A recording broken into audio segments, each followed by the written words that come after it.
As ons nie oggend ontmoet het nie, ek is Gerard en dis vir my voorreg om vanoggend saam met jou te kuier. Ons is besig en ons sluit af met 'n reeks wat ons noem Met Ander Woorde. En ek wil gou recap. Is dit oké? Herhaling is 'n goeie ding. Is van julle wat positief lyk. Maar ons gaan in elk geval gou herhaal. Dit is regtig goed. So hier's waaroor ons gesels het. Miskien kuier jy vandag hierso, dan gaan jy net so 'n bietjie op spoed kom. Daar's 'n beginsel dwars deur die Bybel. Die kring waarin jy sit, bepaal die pad wat jy loop. Met ander woorde, die gesprekke waarmee jy besig is, daai gesprekke wat regtig jou aandag trek, dis die gesprekke wat jou koers bepaal. Paulus skryf vir 'n gemeente, ons kuier hierdie jaar baie uit Korintiërs, uit die briewe uit, en hy sê, moenie dwaal nie. Hoe dwaal 'n mens? Slegte gesprekke bederf goeie sedes. So die beginsel is, as jy pad wil verloor, hou jou besig met slegte gesprekke. As jy koers wil hou, wees deel van goeie gesprekke. En vriende, dit is dan die punt van die reeks. Die Here het my en jou so lief, dat toe ons verlore was, dis wat ons gesien het in die reeks, uit Efesiërs 2 uit. Ons gesprekke was nêrens een op pad nie. Toe ons daar was, het die Here my en jou kom haal. Die Bybel sê, Efesiërs 2 vers 6, hy het ons in Christus Jesus saam opgewek en saam laat sit in die hemel. God het my en jou so lief, dat hy ons deel gemaak het van 'n nuwe gesprek. Filippense 3 vers 20 in die King James stel dit so, for our conversation is in heaven. Jy het gedink jy sit op 'n stoel in die tuinroete? Jy doen. Maar terselfdertyd, al die stoele waarop jy elke dag sit, terselfdertyd sit jy in 'n gesprek in die hemel.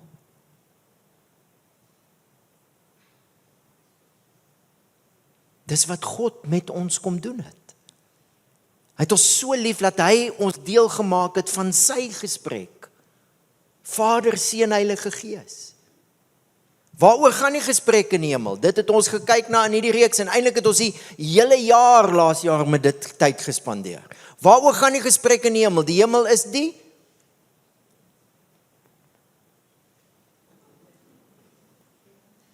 troonkamer. Né? As Johannes in die hemel inkyk, wat sien hy? Die troon van God. En dan treffend. En ek het gesien en kyk in die middel van die troon. En die 4 lewende wesens en in die midde van die ouderlinge staan daar 'n lam asof hy geslag is. Hy het 7 horings en 7 oë gehad, die 7 geeste van God, wat oor die hele aarde heen uitgestuur is. Hier is die punt van die hele reeks. Meeste van ons, as ons sou dink aan gesag, sal die beeld wat by ons opkom, nie 'n lam wees wat geslag is nie.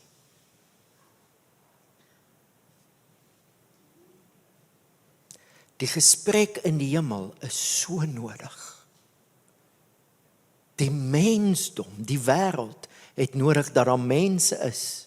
Ons sit klaar daar, wat deelneem aan die gesprek soos God dit het. God se gesprek, die gesprek in die hemel, jy kan nie skei tussen sy selfopofferende liefde en sy gesag. Jy kan nie skei nie.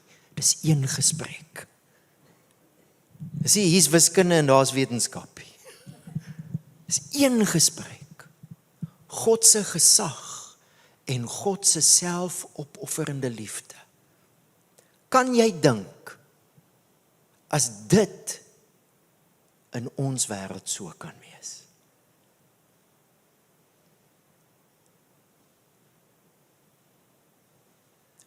In gesinne,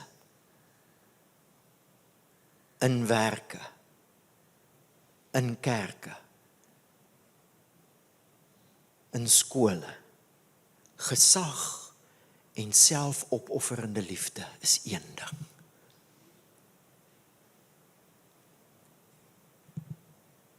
En dis hoekom God my en jou in daai gesprek ingetrek het.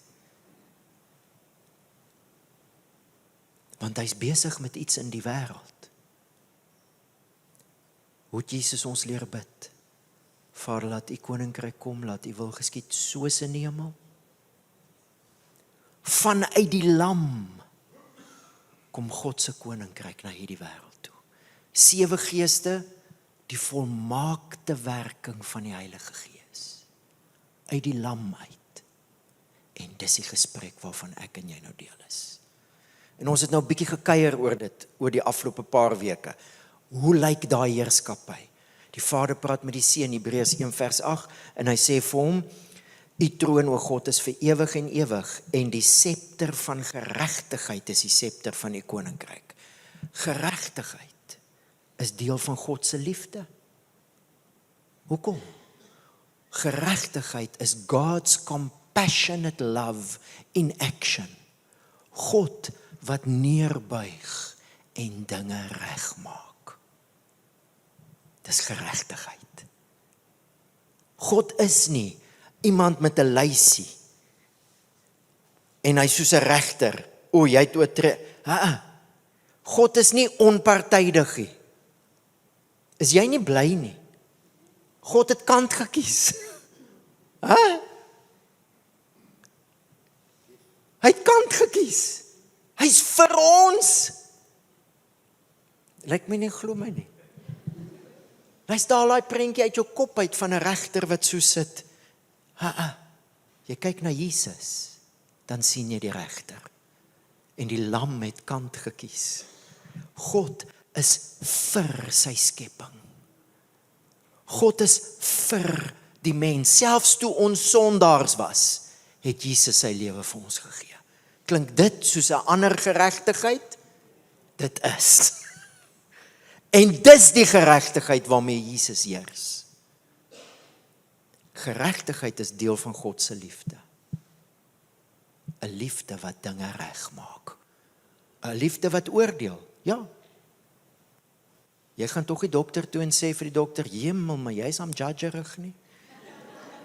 Nee, jy sê baie dankie. Ek ontvang die diagnose, wat is die behandeling? God oordeel nie omdat hy teen mense is nie, of teen sy skepping nie, hy oordeel omdat hy vir ons is. Hy's vir ons, dis hoekom hy nee sê vir sekere goed. So sonde en ongeregtigheid. So daaroor het ons gesels. Almal oké? Julle moet nou, Bybel, ons gaan nou, ons sit maar ons hardloop, oké, want ons gaan vinnig deur, want ons wil by die nagmaal uitkom. So hoe lyk dit as God dinge regmaak? Ons het daaroor gekuier. Johannes sê as hy na Jesus kyk, sien hy die heerlikheid van die Vader. Die unieke seun van die Vader, Jesus, het die Vader se heerlikheid kom wys. Hoe lyk daai heerlikheid? Vol genade en waarheid. Hoe het Jesus dinge reggemaak? Kan jy onthou die vrou by die put? Genade. Hy praat met haar, niemand praat met haar nie. Sy kom alleen in die middaghitte. Sy's afgesonder, geïsoleer. Hoe het iemand gesê, the enemy first isolates you, then he violates you. En Jesus engage haar, genade. Genade, God's accepting love in action. Maar dan praat Jesus oor haar man, wel eintlik mans. Gaan roep jou man, nee, ek het nie 'n man nie, jy's reg, jy het een wat by jou bly, maar dis nie jou man nie, en jy het 5 gehad. Gewonder sy's geïsoleer. Kan Jesus nie maar net gestop het by die eerste deel van die gesprekkie, genade, want dan sit die liefde nie. Liefde is 100% genade, 100% waarheid. Ons is spanning, né? Ons is spanning. Maar dis wie Jesus is.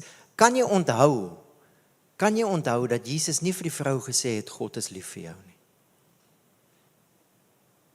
Nie een keer nie. Jesus het bitter min. Ek kan actually nie aan een keer dink wat Jesus gesê het vir mense, God is lief vir julle, daai woorde nie. Hy het dit baie keer geïmpliseer. Maar wat het Jesus die meeste gesê? God se koninkryk het naby gekom. Maar wat het mense beleef in Jesus se teenwoordigheid? Liefde. 100% genade, 100% waarheid. So dis waaroor ons gekuier het. Hoe maak God se geregtigheid, sy liefde wat dinge reg maak, dinge reg, deur Jesus se teenwoordigheid? 100% genade, 100% waarheid. Wat ons dan nou bring by vanoggend. Die vraag, as dit Jesus se teenwoordigheid is, wat dinge reg maak, wat is nou aan die gebeur? Nou, wag ons tot Jesus terugkom, want dan sal sy teenwoordigheid nou alles regmaak. Is daar iets wat nou gebeur? So hier gaan ons nou vanoggend vinnig gesels. 1 Korintiërs 15 skryf Paulus, en dis in die stuk wat hy sê, moenie dwaal nie. Slegte gesprekke. Hier was 'n misverstand wat die punt gemis het. So jy moet nou, mense, ek weet dis nou tweede diens, so julle is wakkerder as die eerste diens. So ek hoef dit nou nie te sê nie. Dink saam. Want soos almal deur Adam sterf, so sal almal in Christus lewend gemaak word. Maar elkeen volgens 'n bepaalde orde. As eersteling Christus, daarna met sy koms, hulle wat aan Christus behoort. Is die prentjie vir jou duidelik, né? Jesus het klaar uit die dood uit opgestaan. Wel, kan ek net vir jou sê, ons geloof het nie begin by iets wat geskryf is ergens nie, dit het begin by iets wat gebeur het. Jesus het uit die dood uit opgestaan en toe het mense geskryf. Jesus het uit die dood uit opgestaan, hy is die eersteling. Met ander woorde, daar gaan mense wees wat hom volg. Wie gaan hom volg?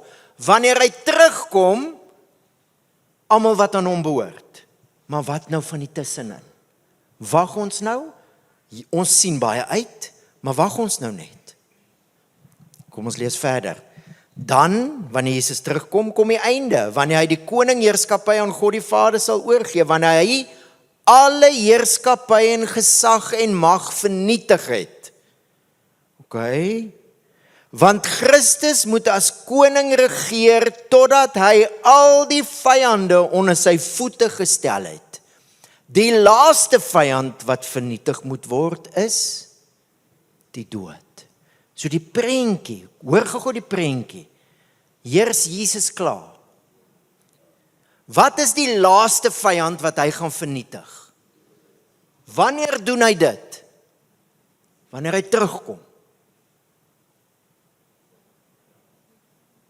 Maar nou is daar 'n klomp ander vyande. Is dit wat daar staan? Die laaste een, die dood en alles wat aanleiding gee tot die dood, gaan finaal vernietig word as Jesus terugkom. Maar daar's 'n klomp ander goed nou in hierdie wêreld wat nog aan die gang is, wat vyande is. Luister gou mooi. Hier's 'n klomp goed in die wêreld wat nie is soos die Here dit wil hê nie. Hy wil dinge regmaak. Geregtigheid. Hoe doen hy dit? 100% waarheid, 100% genade. Dis hoe hy heers. Hy wil dit nou al, 'n klomp goed. Wat se goed? Goed soos hoe mense dink. Hoe mense dink oor ander mense is vyandig teen God. Hy wil goed regmaak. Nee. Dis hoekom hy heers. Hy moet as koning heers totdat hy alle vyande, alle magte en gesagte onderwerp het, vernietig het. Stem jy saam? Met ander woorde, daar is klaar iets aan die gebeur. Koning Jesus is besig om te heers. En daar's vyande in hierdie wêreld wat hy wil onderwerp. Dinge wat hy wil regmaak. Hoe gaan hy dit doen?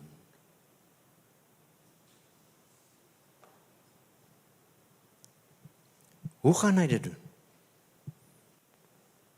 Ek wil jou uitnooi, hier is die punt van vanoggend, om in die lig van dit wat Jesus aan die doen is. Onthou, hoe het Jesus dinge reggemaak? Sy teenwoordigheid.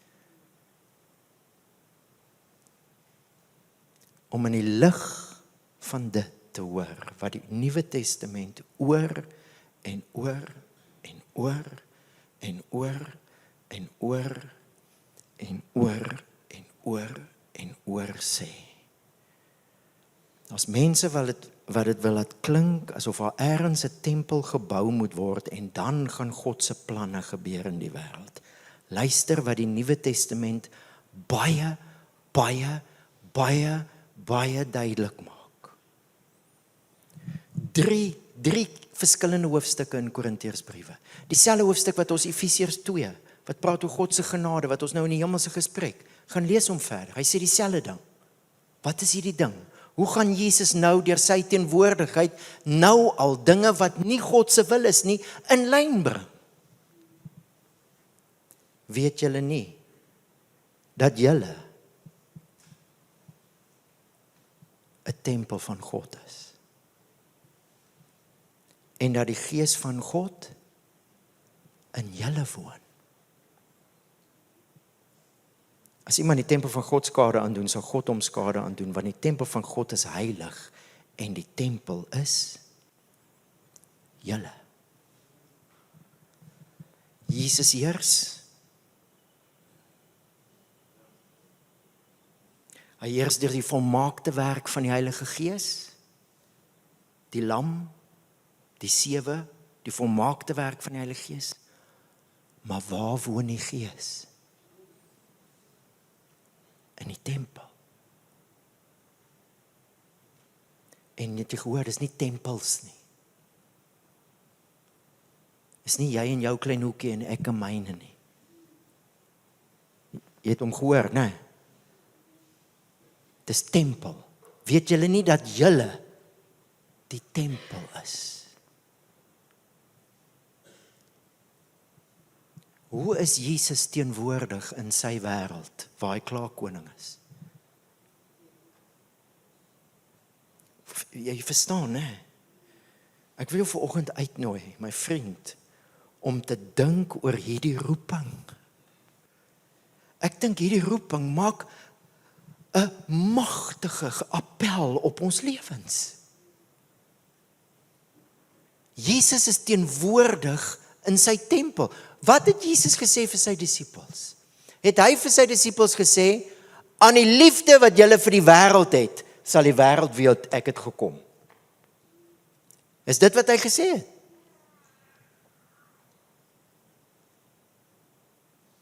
Wat het hy gesê? Johannes 13 vers 34. 'n Nuwe gebod gee ek julle. Julle moet mekaar lief hê. Aan die liefde wat julle vir mekaar het, sal die wêreld weet. Hoor jy hom? Is net een tempel. Ons is almal stene in hierdie tempel, dis wat Petrus sê.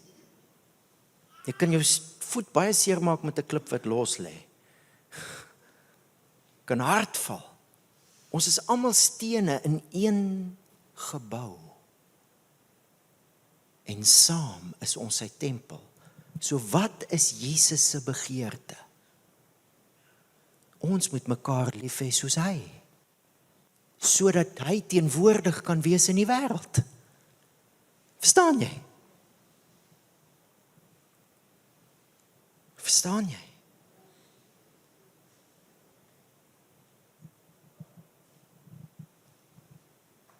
Ons moet mekaar lief hê, sodat Jesus deur ons die wêreld kan lief hê.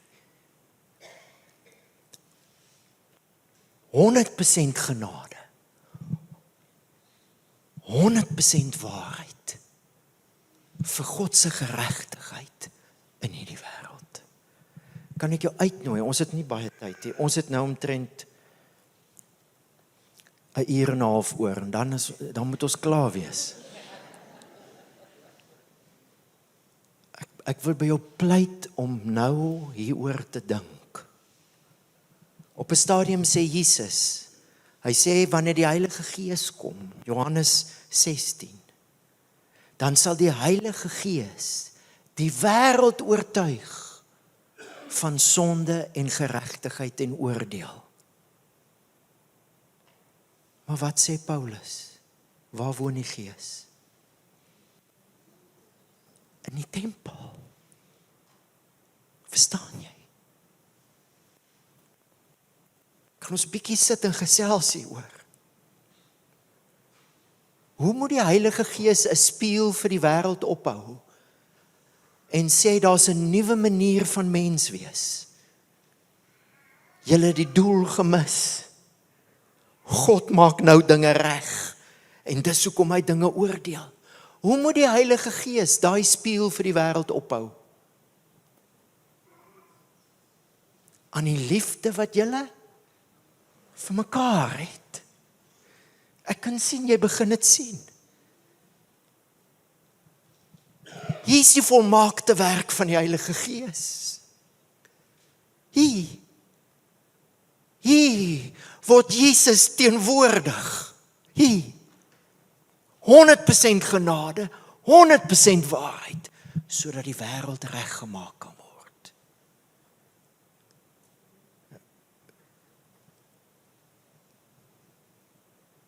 Ek sien jou.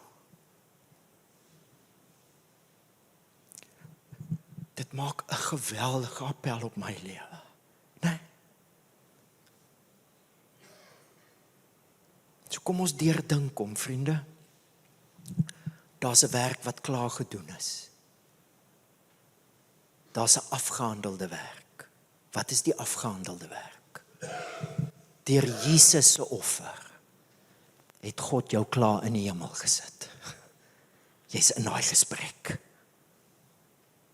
Jy het dit nie gedoen nie. Né? Jy klim nie in 'n lift in en druk die knoppie en dan begin jy spring nie. Hoekom nie? Want dit is stupid. Want jy gaan nie die lift help nie.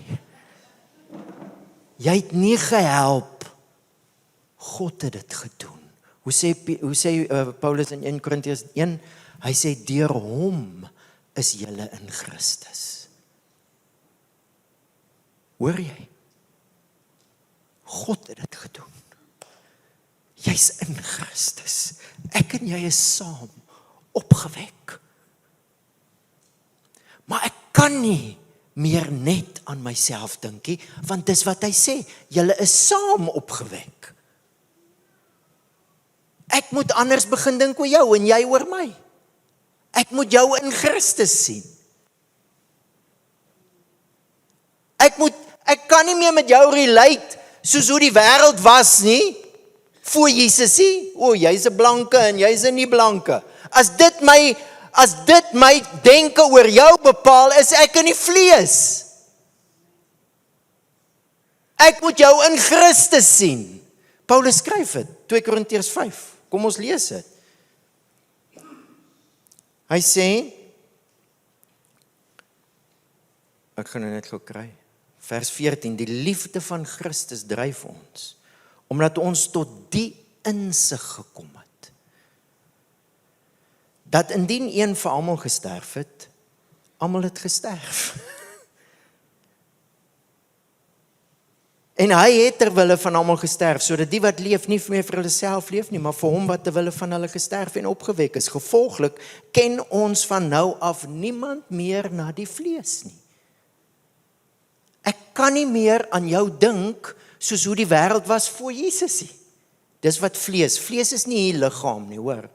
Vlees is hoe die wêreld was voor Jesus. Ek kan nie meer so aan jou dink nie. Paulus sê die liefde van Christus dring ons. Wat is daai liefde? Hy sê dis 'n insig. Dis 'n dinkding. Dis nie 'n voel ding nie. Jy gaan meeste van die tyd nie voel die wêreld het verander toe Jesus gesterf en opgestaan het. Jy gaan meeste van die tyd nie voel mense is nou in Christus nie. Man, jy voel nie eens baie keer so oor jouself nie. Dis 'n dinkding. Voor dit 'n voelding is. Hoe dink ek oor jou? Hoe dink jy nou oor die ou wat langs jou sit? Praat nie van jou man of vrou nie, praat van die ander persoon aan die ander kant. Hoe dink jy? Het jy enigstens vanoggend aan hulle gedink? Huh? Aan die liefde wat julle vir mekaar het, maar waar begin liefde? Het begin ek dink anders oor jou. Hoe dink ek oor jou? Jy's in Christus. Ons is saam. Ons is aan mekaar verbind. En ons is nou sy tempel. En as sy heerlikheid dan 100% genade, 100% waarheid is, dan bepaal sy heerlikheid hoe ek en jy met mekaar werk. Nie die wêreld nie. Dis Paulus se issue met die hele Korintiërs. Hoor gou. Hy het 'n hengse issue met die Korintiërs. Hy skryf byvoorbeeld as hy skryf oor die nagmaal. Hoor gou wat skryf hy daar? 1 Korintiërs 11. In my volgende voorskrif prys ek julle nie aan nie, dat wanneer julle by mekaar kom, dit meer kwaad as goed doen. Onthou geregtigheid, maak dinge reg. Hy sê as die gemeente by mekaar kom, maak hulle dinge erger. Hoekom? Wanneer julle saamkom, is dit nie werklik om die Here se maaltyd te eet nie, want elkeen gaan voort om sy eie maaltyd te eet. Een bly honger en die ander een word dronk. Het julle dan nie huise waar julle kan eet en drink nie, of minag julle die gemeente van God? En verneder julle diegene wat niks het nie? Wat kan ek vir julle sê? Sal ek julle prys, oor hierdie saak prys ek julle nie. Hoor jy die afwesigheid van genade in hoe die gemeente nagmaal hou? Die rykes sit, hulle is al dronk, die armes het nog nie eens by die party opgedaag nie. Hulle wag nog vir die taxi.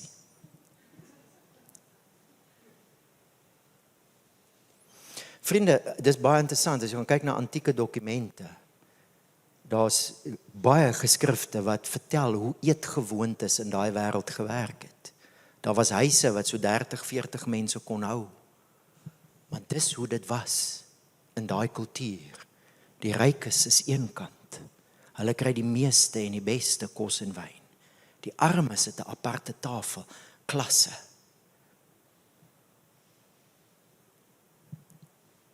En Paulus is buite homself.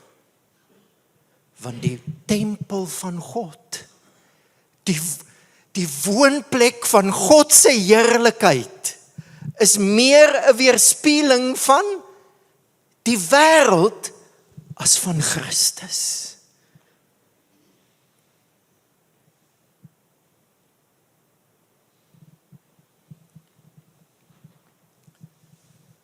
Ons moet nou klaarmaak. Kan ek jou net vra om hierdie week hieroor te dink asseblief? Jy gaan hom moet deurdink. Jy gaan ergens op 'n klip moet sit, beter. Jy gaan ergens in 'n groepie moet sit waar jy oor dit praat. Want baie keer dink 'n ou die beste as jy praat daaroor. Hoe kry jy woorde? Met ander woorde. Met ander woorde. Ek kan nie meer net dink aan my verhouding met die Here nie. Ek kan nie meer my verhouding met die Here losmaak van my verhouding met jou nie. Ek kan nie. Want ons is sy tempel. Sy teenwoordigheid is nou in ons as sy huis. Hoe ek met jou werk, wat kom uit hoe ek oor jou dink, is verskriklik belangrik. En hoe lyk dit? Hoe werk dit? Dis waarmee ons hierdie hele jaar gaan besig wees. Ons het laas jaar gepraat oor Jesus as koning. His glory, our story. Hierdie jaar, marked by His glory. Dis wie ons is. Die koning het jou geroep by jou naam. Hy het jou deel gemaak van sy huis. Maar hoe lyk hierdie huis? Marked by His glory. Known by His love. Aan die liefde wat julle vir mekaar het, sal die wêreld weet. So wat is jou aandeel? Wat is jou aandeel dat ons groei as 'n community van geregtigheid, genade en waarheid? Ek wil net die 2 punte maak. Jy gaan hom moet deurdink. En wanneer jy hom deurdink, jy gaan teenwoordig moet wees. Jy kan nie hier sit en verlang viswater toe nie.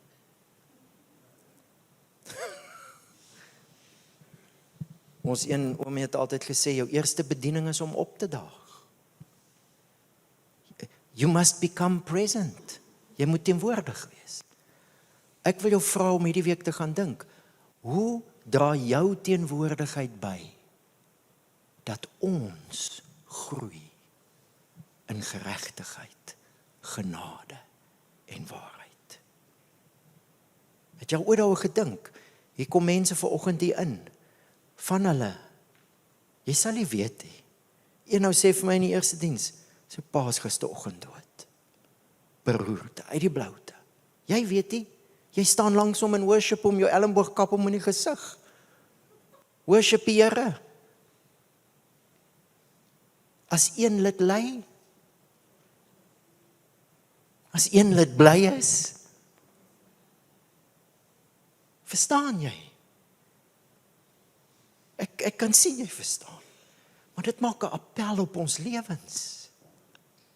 Dit maak 'n appel op my lewe. Ek kan nie meer dink soos 'n consumer, soos 'n verbruiker nie. Die worship was vir my so lekker. Ons het jou nie geworship nie.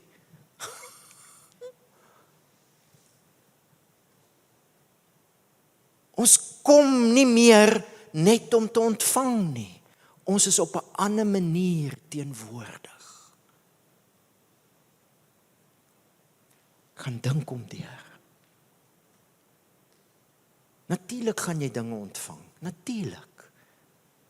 Maar dis nie die doel nie. Hier's 'n bouprojek aan die gang.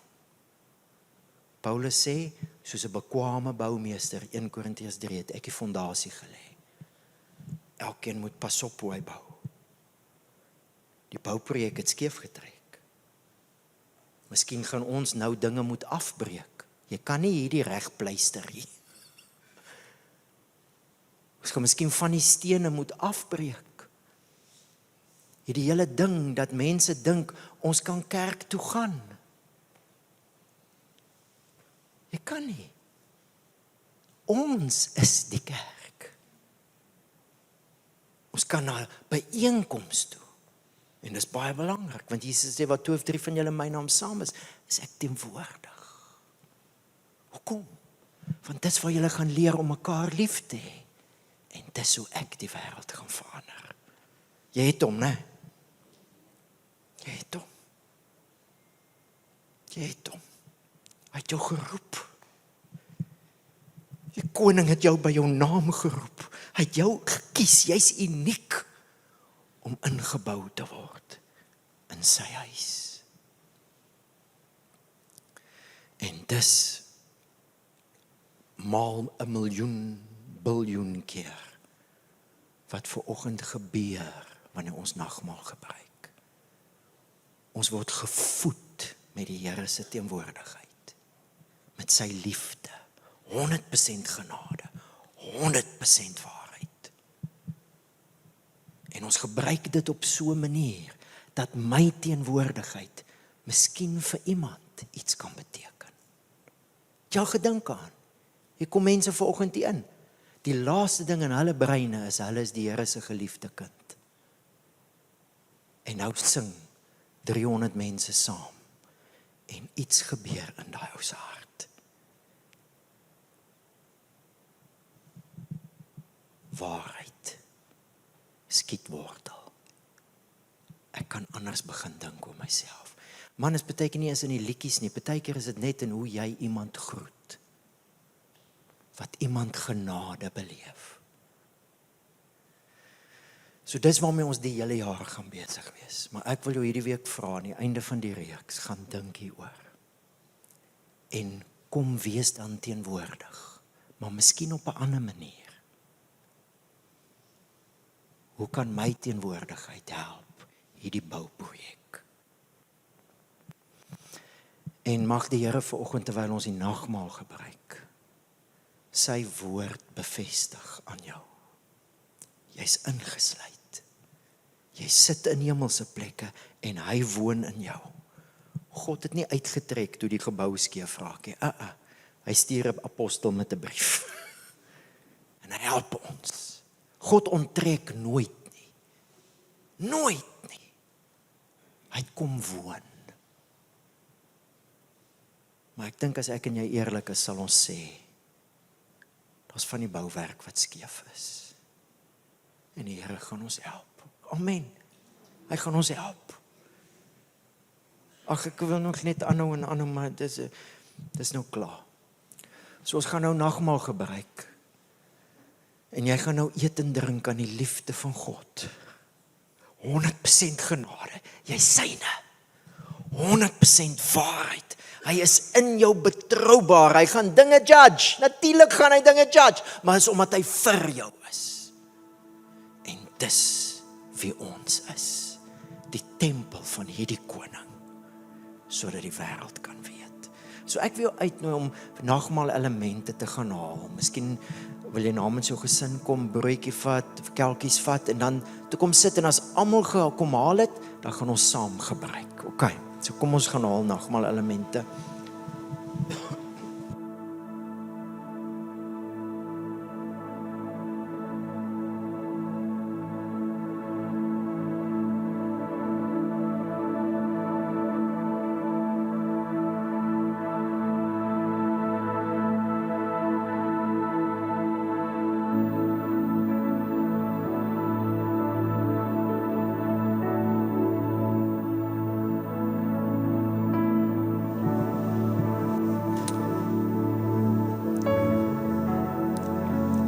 Hierdie is nie 'n spesifieke bediening in nagmaal nie, dis die tafel van die Here. En aan sy tafel is elkeen welkom. Miskien as daar baie mense by 'n tafel is, hier's nog baie plek voor, dan kan julle hier vorentoe kom om te kry.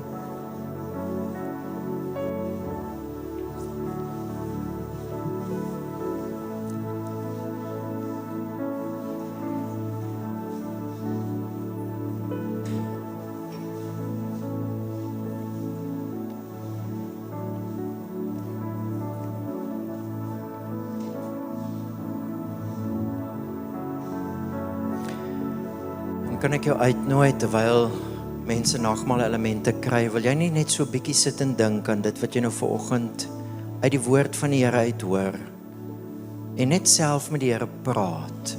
Miskien het jy nie eens woorde nie, miskien wil jy net stil sit. Maar soos wat jy sit,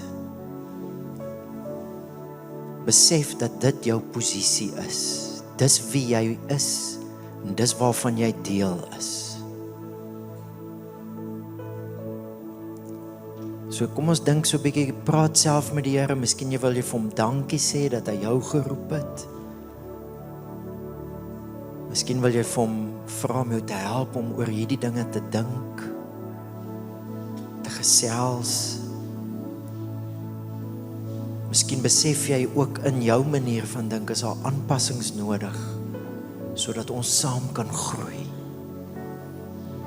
as sy tempel, saam opgebou word.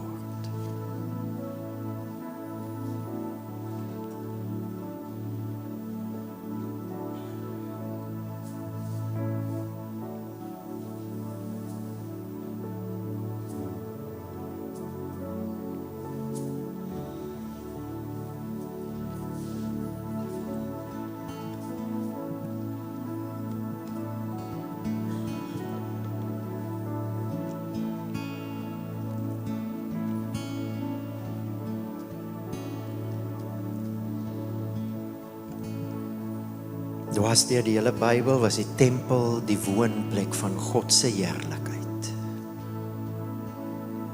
Nou is ons die woonplek van sy heerlikheid. Vol genade, vol waarheid. So kan ek jou uitnooi om saam te staan en dan gaan ons die nagmaal saam gebruik. En die aand wat Jesus verraai is, het hy die brood geneem en hy het gebreek en hy het gedank, gebreek en gesê, neem eet, dit is my liggaam, wat vir julle gebreek is, doen dit tot my gedagtenis. Ons eet saam.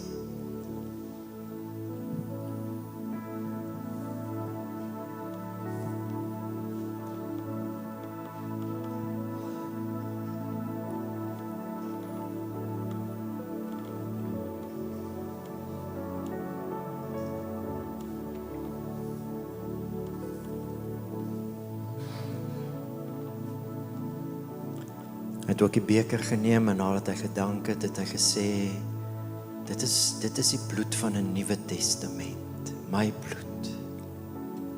Drink dit, drink elkeen tot my gedagtenis. Ons drink saam.